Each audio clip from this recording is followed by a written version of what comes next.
কিরে, তুই না করলি রাস্তায় বের হবি না? তুই এখন এখানে কেন এলি? আমি একা একা শান্তিরাত থেকে হেঁটে এলাম। বুঝছস মামা, আমি একটা লোকের সাথে দেখা করতে গেছিলাম, মানে তোর ভাবির সাথে। ও তোর ভাবি আমার সাথে দেখা না করে চলে গেছে, এই জন্য আমি আবার রাস্তায় এসে দাঁড়ায় রয়েছে।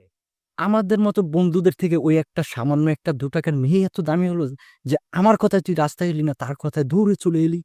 তুই যেরকম মনে করছিস বিষয়টা এরকম না, আমি ওর সাথে ফার্স্ট টাইম দেখা করতে গেছিলাম, এই জন্য মানে কি ও কথা বলার সাথে সাথে আমি দৌড়ে চলে গেছিলাম। মামা, তুই কনফার্ম মিছা কথা করছিস, এই কারণে তোর মুখের কথা আটকে গেছে।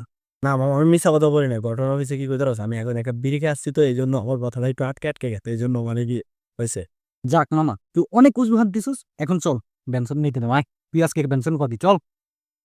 না মামা, বেঞ্চের দাম কিন্তু 22 টাকা, একটা কিনা দুজনে ভাগ করে খাও মামা। দেখছেন, এরকম কিপটা বন্ধু কয়জনে থাকে? এটি সব আমার কপালে আছে কিপটা বন্ধু।